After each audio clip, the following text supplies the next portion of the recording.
Hello guys, today's lead code problem is find the prefix common array of two arrays. You are given an two zero index integer permutation a and b of length n. Prefix common array of a and b each array c such that c of I is equal to count number of that are present at the before index I or index before at or before the index I in both a and b. Return the prefix common array a and b. Sequence of end integer is called permutation if it contain all integer from 1 to n exactly. चलो इसका thought process समझते हैं. इसको पहले देख लेते हैं क्या है इसमें.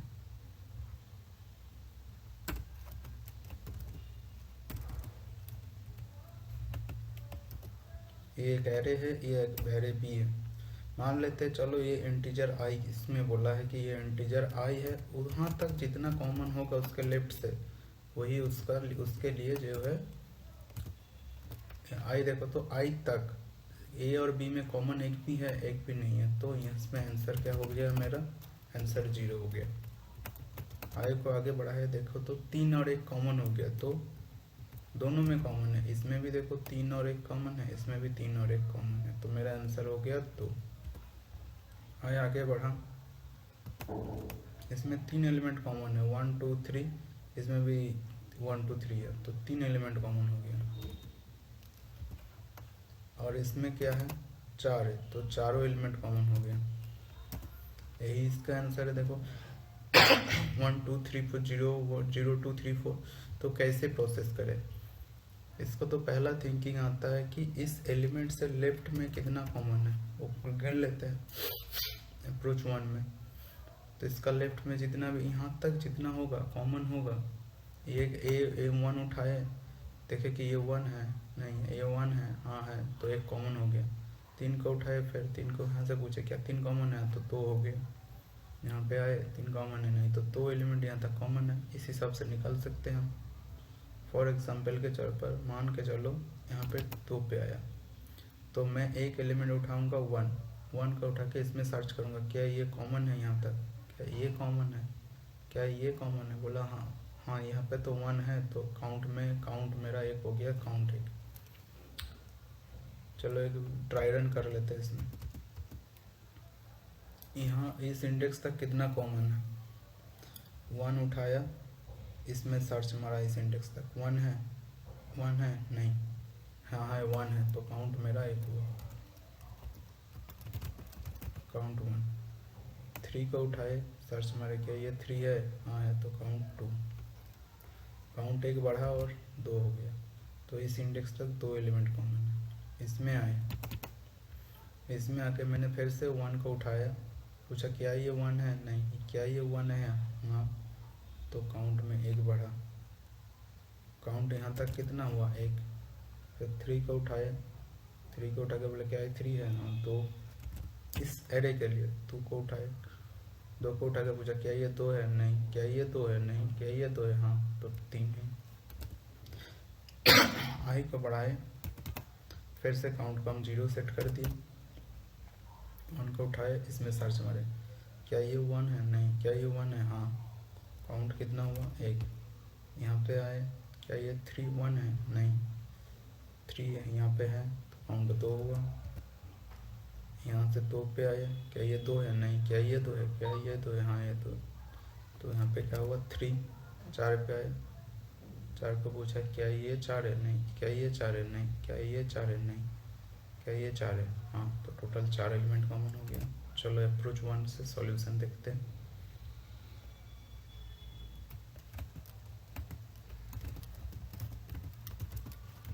अप्रोच 1, चलो n equal to a dot length answer this is equal to new int of n.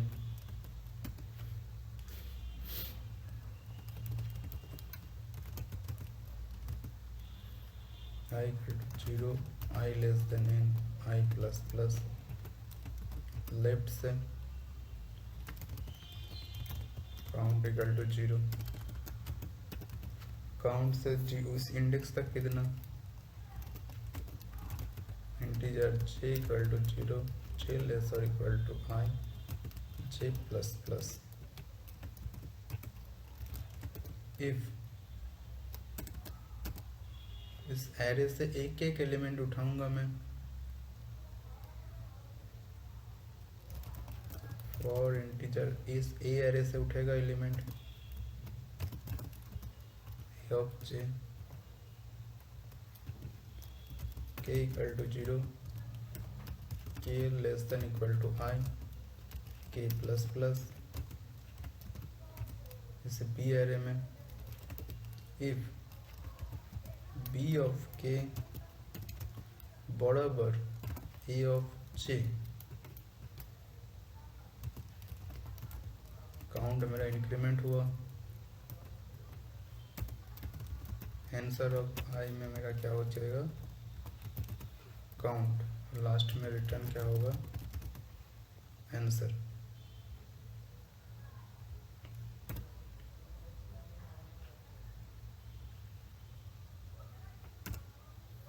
Return answer हो जाएगा। सॉरी, सारा टेस्ट केसेस पास हो गया है। ये सारा सिनेरियो पास हो गया। अप्रोच 1 में इसमें टाइम कम्प्लेक्सिटी क्या है, time complexity O of n है। पेस कम्प्लेक्सिटी अगर आंसर का स्पेस हटा दे तो पेस कम्प्लेक्सिटी O ऑफ 1 है। O ऑफ n क्यू है time complexity, actually O of n Q है, क्योंकि 3 बार देखो तो इस लूप में लगातार हम 3 बार सर्च कर रहे हैं एक ही एरे को। चलिए अप्रोच 2 में चलते हैं, इसी एरे को अप्रोच 2 में चलते हैं।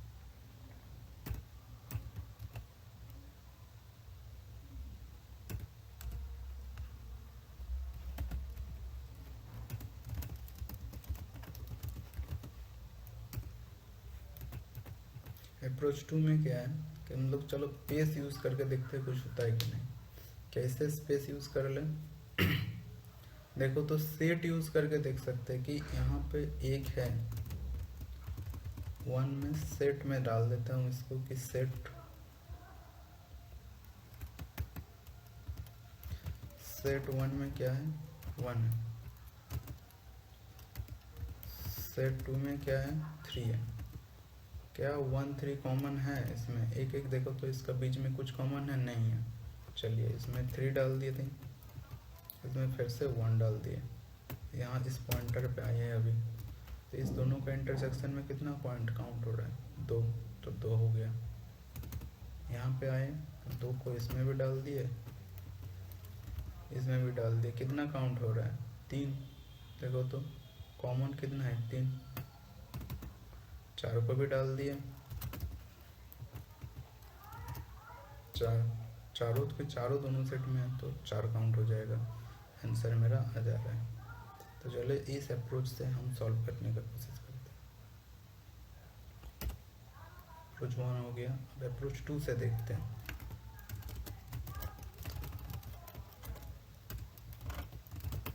S1 equal to new asset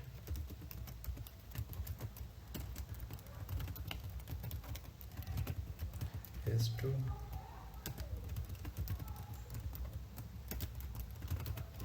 asset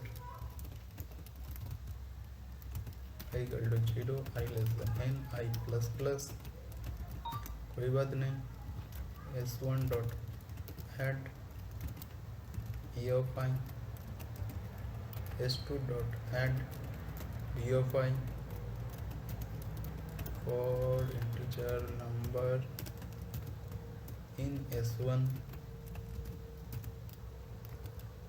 if S2 dot contains number, then मेरा काउंट बढ़ेगा।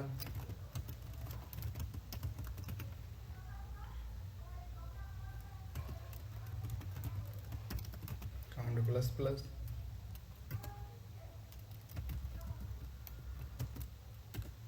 Answer of I equal to count, return मेरा आंसर हो जाएगा। इस अप्रोच में मेरा टाइम कम्प्लेक्सिटी क्या है, वो ऑफ यहाँ पे n है और ये सेट भी n टाइम चल रहा है, तो O of n square roots case में हो ही जा रहा है। पेस कम्प्लेक्सिटी कितना है एक तो इस पे सेट यूज़ कर रहे हैं तो वो ऑफ n है।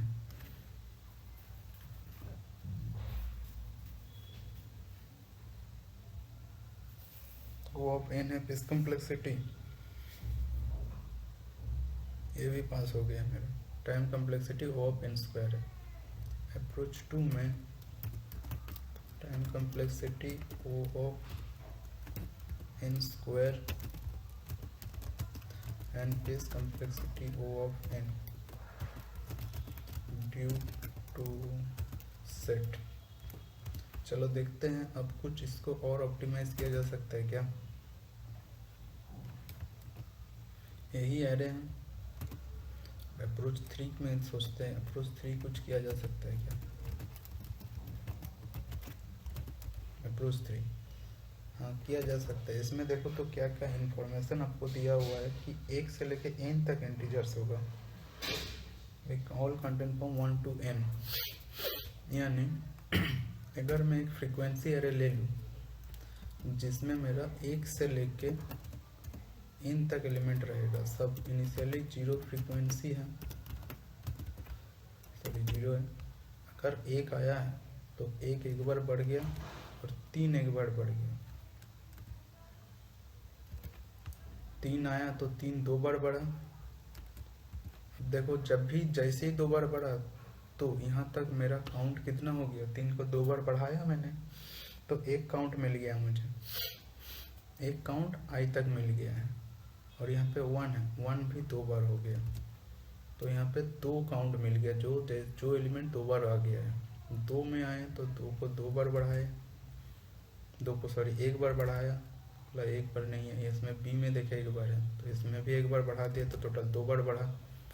तो आंसर इसमें भी हो गया कि टोटल 3 एलिमेंट है जो यहाँ तक आंसर आ रहा है। और एक बार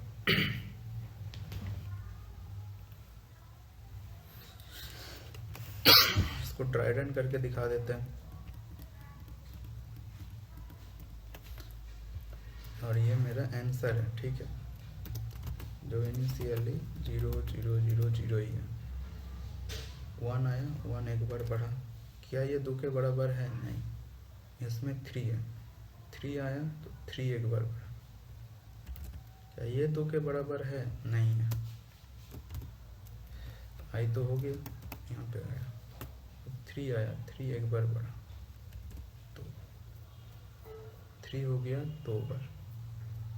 तो मेरा काउंट कितना हुआ, 2 बार हुआ काउंट, यहाँ तक मेरा 1 बढ़ा, सॉरी 1 बढ़ा, 0 से मेरा इंक्रीमेंट हुआ 1 1 को भी मैंने फ्रीक्वेंसी 1 बढ़ाया तो काउंट कितना हुआ मेरा, तो एरे ऑफ आई में कितना हो गया, तो काउंट हो गया, आई आगे गया 2 में मैंने 1 बढ़ाया, क्या ये 2 के बराबर है, नहीं, तो बी ऑफ आई में देखे 2 है तो उसको 1 बार बढ़ाया तो क्या ये 2 के बराबर है, हाँ है, काउंट में 1 बढ़ा तो 3 हुआ, यहाँ तक 3 हो गया। 4 में 1 बार बढ़ाए ए के लिए, क्या 2 के बराबर है, नहीं, बी के लिए बढ़ाए 1 बार तो 2 के बराबर है, उसका काउंट इसमें तो 3 हो गया था। फिर बोला कि नहीं, हाँ 2 के बराबर है तो काउंट क्या हो गया 4, जैसे ही बाहर गया लूप से काउंट का वैल्यू हो गया 4। अगर नहीं भी मैच होता तो इतना तक तो 3 था ही। तो चलिए इसको लिख लेते हैं कोड को, frequency equal to new integer of n plus 1, ये फ्रीक्वेंसी हो गया मेरा, आंसर तो है ही, less than n I plus plus. तो frequency of A of I, इसको बढ़ाया मैंने, बढ़ाने के बाद मैं चेक करूँगा फ्रीक्वेंसी ए ऑफ आई, क्या ये बराबर 2 है, 2 है तो काउंट मेरा बढ़ेगा, और काउंट मैंने डिक्लेयर किया नहीं है। काउंट मेरा बढ़ गया। बी ऑफ आई, इस इंडेक्स का भी वैल्यू मैं बढ़ा दूंगा। फ्रीक्वेंसी ऑफ बी ऑफ आई, ये भी बराबर 2 हो गया, काउंट को बढ़ेगा। आंसर ऑफ आई में क्या होगा, काउंट होगा।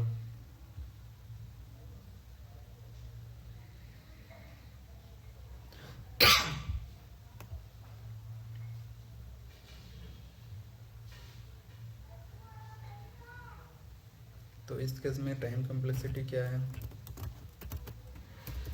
O ऑफ n, एंड इस complexity O of n due to frequency. तो चलिए यहीं पे स्टॉप करते हैं।